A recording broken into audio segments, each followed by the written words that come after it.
मुलायम सिंह यादव के निधन के बाद पूरा परिवार सैफई में है और पूरा सैफई शोक में डूबा है।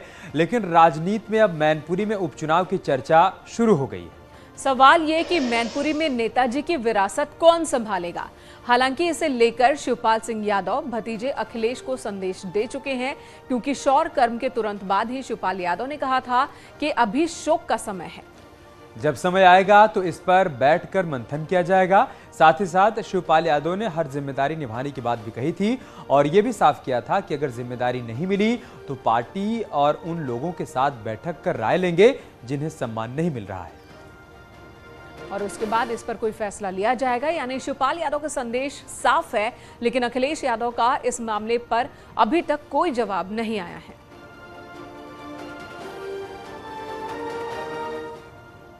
तो आखिर मैनपुरी सीट जो खाली हुई है मुलायम सिंह यादव के निधन के बाद, इस सीट से संसद में कौन करेगा नुमाइंदगी, ये सवाल समाजवादी पार्टी के सामने खड़ा हो गया है। और इसी बीच बीजेपी ने रणनीति बनाई है अब इस सीट पर कमल खिलाने की। तो चुनौती कहीं बड़ी होगी कि मैनपुरी समाजवादी पार्टी के पास ये सीट रहेगी भी या नहीं। इस सीट पर समाजवादी पार्टी की ओर से किसे उतारा जाता है, ये एक बड़ा सवाल इस वक्त। मैनपुरी उपचुनाव को लेकर के जो आपने कहा था चुनाव लड़ने की बात, तो अब सीट में उपचुनाव सीट वैकेंट भी हो गई है सर।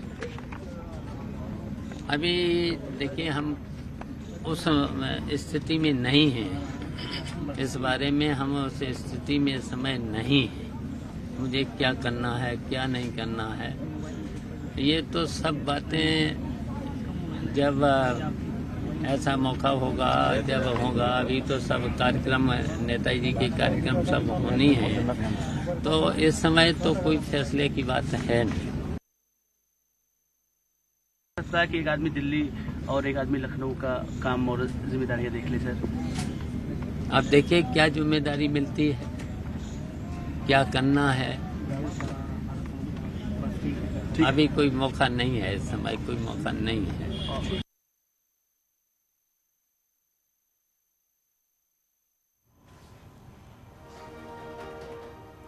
दरअसल मुलायम सिंह के निधन के बाद मैनपुरी में उपचुनाव होना है।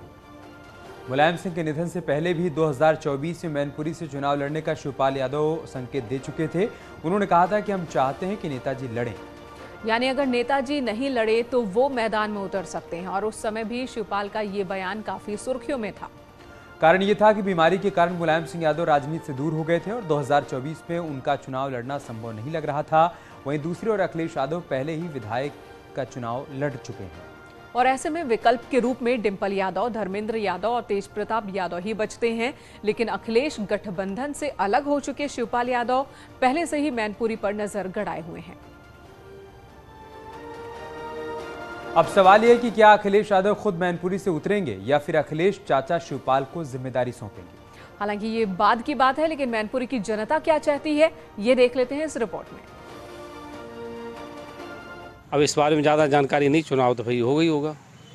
और जो पार्टी नेतृत्व फैसला करेगा उसके में साथ हैं। हम ये सब यही चाहते हैं कि जो भी बने वो सेम नेताजी की विचारधारा और नेताजी की उस पे चलने वाले जो भी व्यक्ति बने, और उन्हीं को ऐसा ना हमें महसूस होगा कि कोई भी व्यक्ति जो बना है वो व्यक्ति कहीं किसी तरीके से भिन्न है। अब उम्मीदवार तो या तो शिवपाल सिंह करे जाए या कोई दूसरा किया जाए, और कोई निकाल नहीं सकता सीट।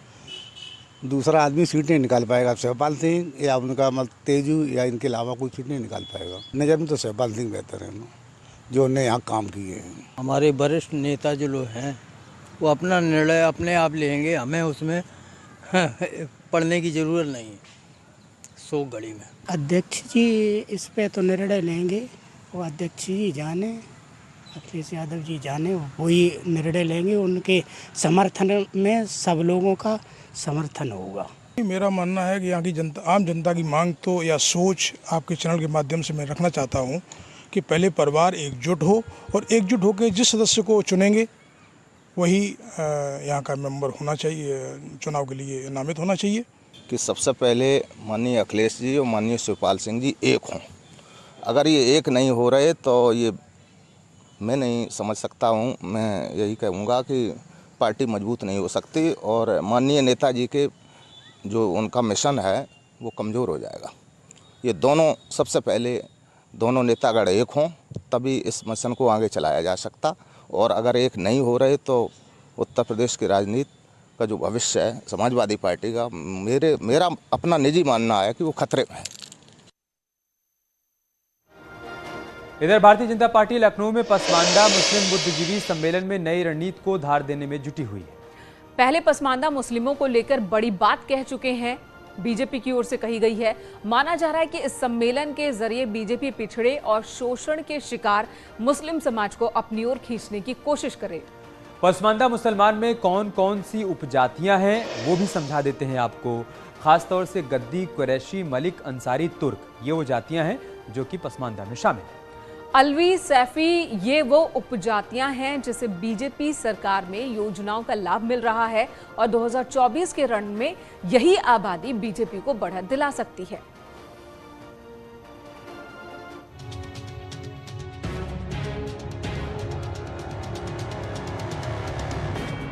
जिस मुस्लिम वोट बैंक के सहारे अखिलेश सत्ता की लड़ाई में ताल ठोकते हैं, जिस मुस्लिम और दलित के सहारे मायावती चुनावी मैदान में दमखम आजमाती रही हैं, इस बार वो बीजेपी की पहली पसंद है, यानी पसमानदा मुसलमान। ये वो तबका है जो यूपी में 2010 के बाद से कभी समाजवादी पार्टी तो कभी बीएसपी के लिए वोट बैंक हुआ करता था, लेकिन 2017 के बाद से इनका रुख धीरे धीरे बीजेपी की तरफ होने लगा और इस बार यानी 2024 की लड़ाई में बीजेपी पसमानदा मुस्लिम के सहारे सियासी गणित सेट कर रही है।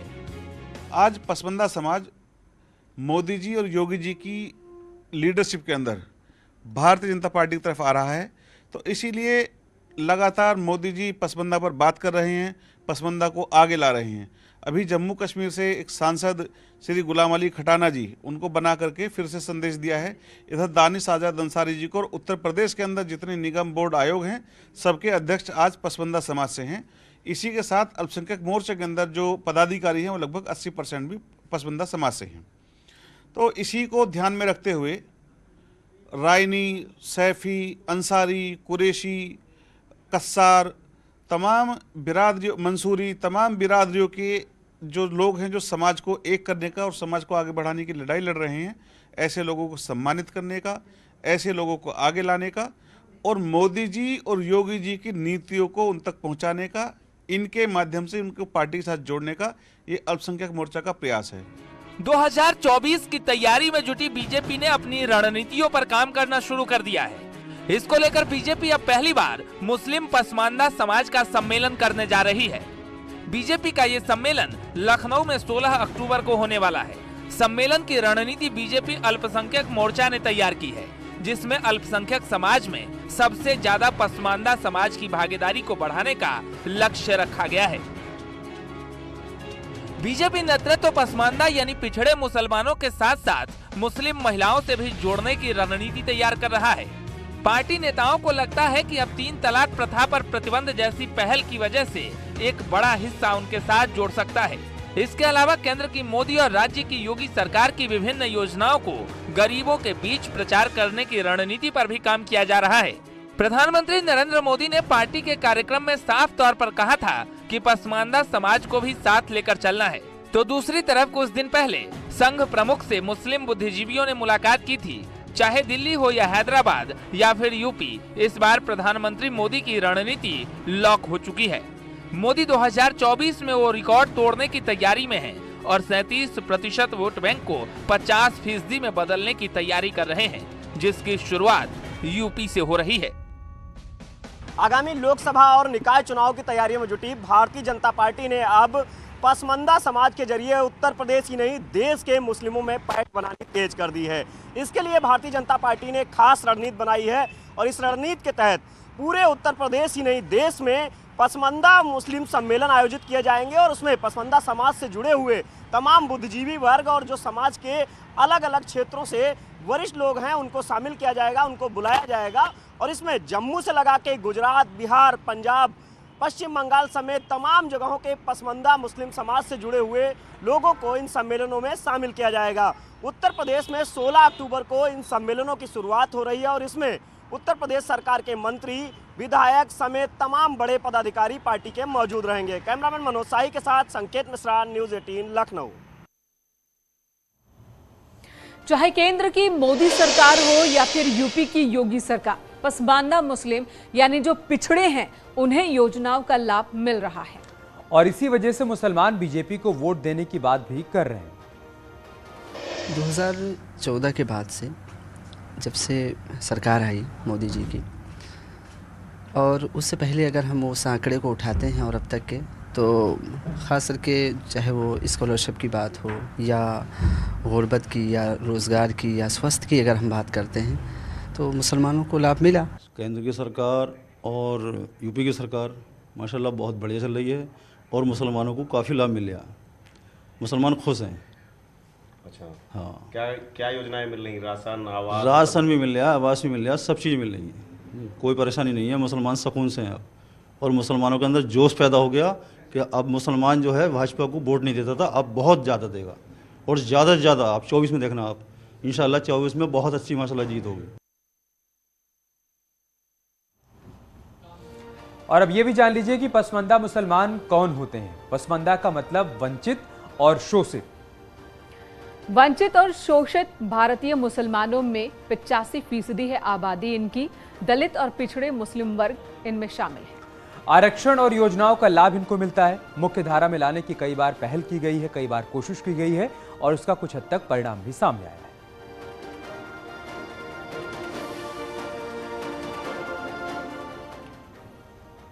इधर गुजरात विधानसभा चुनाव में दो प्रमुख पार्टी बीजेपी और कांग्रेस में कड़ा मुकाबला है। इन दोनों के अलावा एक नई पार्टी आम आदमी पार्टी भी ताल ठोक रही है और बीजेपी का लक्ष्य है कि गुजरात में 7वीं बार सत्ता पर काबिज होया जाए। तो गुजरात के रण में भगवा फहराने के लिए यूपी से 5 दिग्गज नेताओं को जिम्मेदारी सौंप दी गई।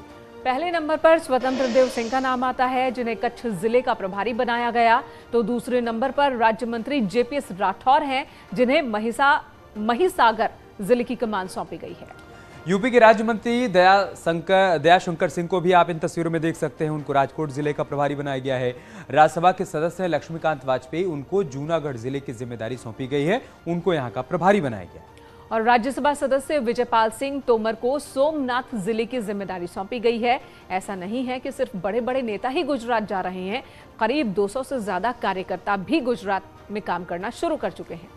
अभी और 1000 कार्यकर्ता गुजरात जाएंगे। मतलब यह है कि भारतीय जनता पार्टी की कोशिश है कि 2017 के विधानसभा चुनाव में जहां कहीं पर भी कमल नहीं खिल पाया था, जहां कहीं पर भी कांग्रेस की जीत हुई थी, उन सारी जगहों पर 2022 में कमल खिलाया जा सके।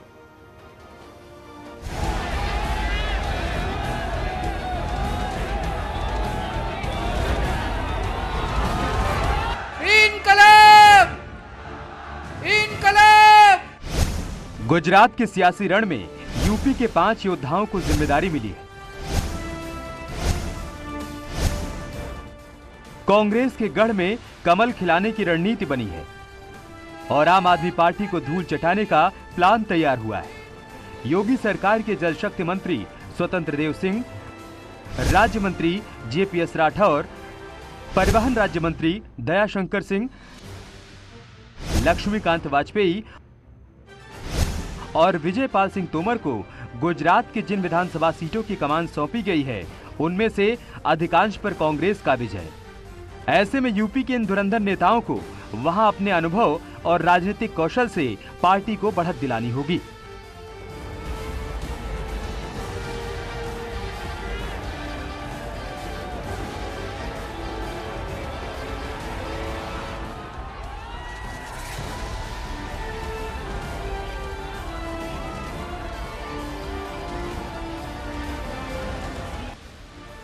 गुजरात विधानसभा चुनाव का अभी ऐलान हुआ नहीं है, लेकिन मैदान फतेह करने के लिए बीजेपी का प्लान पूरी तरह तैयार है। इस चुनाव की सियासी पटकथा दिल्ली से लिखी जा रही है और जिम्मेदारी यूपी के योद्धाओं को दी गई है।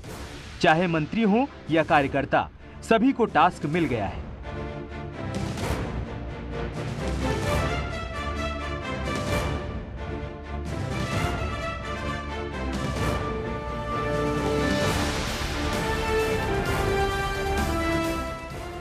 स्वतंत्र देव सिंह कच्छ को अपनी राजनीतिक कौशल से मथने की रणनीति के साथ मैदान में उतर रहे हैं। जल शक्ति मंत्री को कच्छ जिले की 6 विधानसभा सीट का प्रभारी बनाया गया है, तो दूसरी तरफ 2017 के विधानसभा चुनाव में जूनागढ़ की जिन सीटों पर कांग्रेस को जीत मिली थी, उस सीट पर बीजेपी ने राज्यसभा सदस्य लक्ष्मीकांत वाजपेयी को प्रभारी बनाया है और हर सीट पर कमल खिलाने का जिम्मा सौंपा है। 2017 में संत रामपुर में बीजेपी, बालासिनोर में कांग्रेस, लूनावाड़ा में निर्दलीय प्रत्याशी को जीत मिली थी, लेकिन इस बार जीत का दायरा बढ़ाने के लिए बीजेपी ने राज्य मंत्री जेपीएस राठौर को मोर्चे पर भेजा है।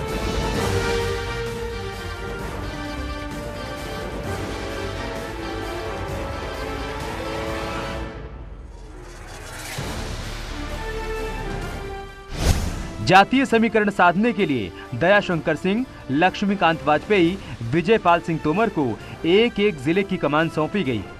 लेकिन ऐसा नहीं है कि यूपी से सिर्फ बड़े नेता ही गुजरात जा रहे हैं।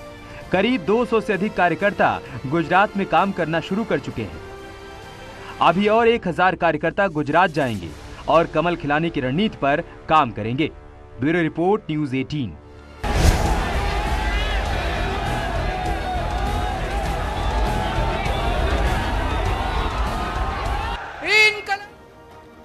दरअसल गुजरात विधानसभा में 182 सीटें हैं। 7वीं विधानसभा चुनाव में बीजेपी 99, कांग्रेस 77 और अन्य के खाते में 6 सीटें आई थी। 2017 के मुकाबले इस बार के चुनाव में कुछ बदलाव देखने को मिलेगा।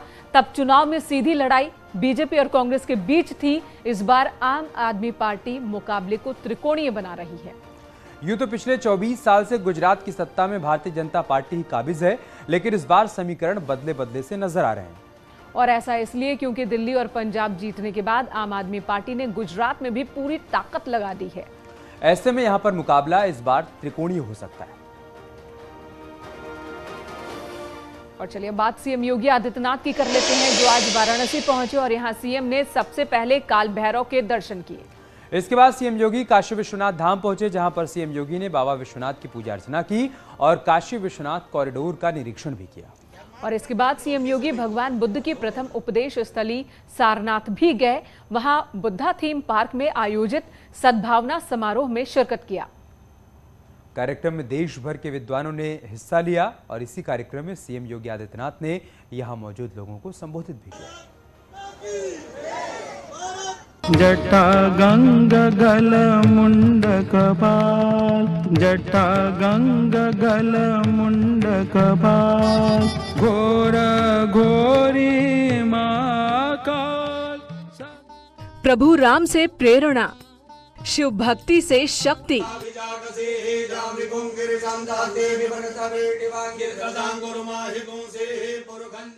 आस्था से प्रगति पथ तक सीएम योगी को प्यारे शिव।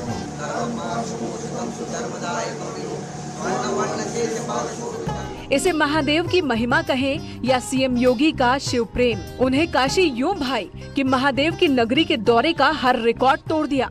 आज जब काशी की सरजमी पर उन्होंने पांव रखा तो ये उनका 101वां काशी दौरा था। मुख्यमंत्री योगी आदित्यनाथ जब भी वाराणसी आते हैं तो विकास कार्यों के साथ साथ बाबा विश्वनाथ के धाम में भी अपनी उपस्थिति दर्ज कराते हैं। आलम यह है कि मुख्यमंत्री अब तक 101वीं बार बनारस आ चुके हैं, जिसमें से 90 बार वो बाबा विश्वनाथ के दरबार में जाकर पूजन करते हैं। मुख्यमंत्री योगी आदित्यनाथ के शिव प्रेम के पीछे उनका नाथ संप्रदाय से आना भी है। दरअसल नाथ संप्रदाय के प्रथम गुरु शिव ही माने जाते हैं। नाथ संप्रदाय में शिव की ही उपासना की जाती है, सात्विक भाव से शिव की उपासना। वे शिव को अलख नाम से संबोधित करते हैं। ये अभिवादन के लिए आदेश या आदिश शब्द का प्रयोग करते हैं। अलख और आदेश शब्द का अर्थ प्रणव या परम पुरुष होता है, यानी शिव ही आदि पुरुष हैं, शिव ही परम, शिव ही सत्यम।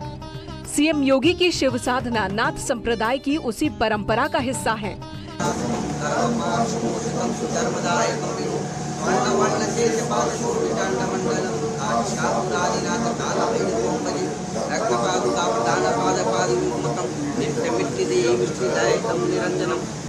साधक से शासक की भूमिका में आने के बाद सीएम योगी ने धार्मिक केंद्रों के तमाम दौरे किए। उनका प्रभुराम और उनकी नगरी अयोध्या से अटूट प्रेम तो सभी जानते हैं, लेकिन जितनी बार मुख्यमंत्री अयोध्या नहीं पहुंचे, उससे कहीं ज्यादा काशी में उनका आना हुआ। महादेव के दर्शन, बाबा विश्वनाथ की आराधना और काशी का कायाकल्प ही उनका संकल्प है, जिसकी झलक आज भी काशी में दिखी। काशी विश्वनाथ मंदिर की महाराजा रणजीत सिंह जी ने उसे स्वर्ण मंडित किया। महारानी अहिल्याबाई ने मंदिर का पुनर्निर्माण कराया। महाराजा रणजीत सिंह ने उसे स्वर्ण मंडित किया और प्रधानमंत्री मोदी जी ने काशी विश्वनाथ धाम को विस्तार देकर के हजारों वर्षों के बाद बाबा विश्वनाथ और मां गंगा का मिलन करवा दिया। सीएम योगी के काशी दौरे की ये 3 तस्वीरें हैं। पहली बाबा विश्वनाथ के दरबार में आराधना की, दूसरी काल भैरव के साधना की। काल भैरव को शिव का 5वां अवतार माना गया है। सीएम योगी दोनों ही दरबार में हाजिरी लगाने पहुंचे, फिर बाबा के दरबार से होते हुए कॉरिडोर का निरीक्षण किया। बनारस एक विकास मॉडल के रूप में धीरे धीरे तब्दील होता जा रहा है। बनारस में करोड़ों की ऐसी विकास योजनाएं हैं जो लगातार चल रही हैं, फिर या फिर वो पर्यटन को लेकर हो, या फिर रोजगार को लेकर हो, या फिर गंगा घाटों को लेकर के हो। तो बिल्कुल ये कहना अतिशयोक्ति नहीं होगा कि मुख्यमंत्री शिव भक्ति के साथ साथ काशी प्रेम जो है वो लगातार उनका दिखता है। प्रभु राम के भक्त ने शिव दरबार में हाजिरी लगाने का हर रिकॉर्ड तोड़ दिया। 5.5 सालों में 101 बार वाराणसी पहुंचने वाले पहले मुख्यमंत्री बन गए हैं। इतना ही नहीं, अपने इन दौरों में 90 बार उन्होंने बाबा विश्वनाथ के दर पर हाजिरी लगाई और काशी विश्वनाथ के दरबार में सीएम ने पूजा अर्चना की। लेकिन उनके पिछले रिकॉर्ड को देखें तो साल 2017 में 6 बार, 2018 में 22 बार, फिर साल 2019 में 23 बार, 2020 में 13 बार, 2021 में 23 बार सीएम योगी काशी आए, जबकि 2022 में 11 अक्टूबर तक 14 बार काशी पहुंच चुके हैं। काशी पीएम मोदी का संसदीय क्षेत्र है। सबसे हैरत की बात यह है कि पीएम मोदी भी इतनी बार बनारस नहीं आए होंगे जितनी बार सीएम योगी ने काशी का दौरा किया। Bureau report, news 18।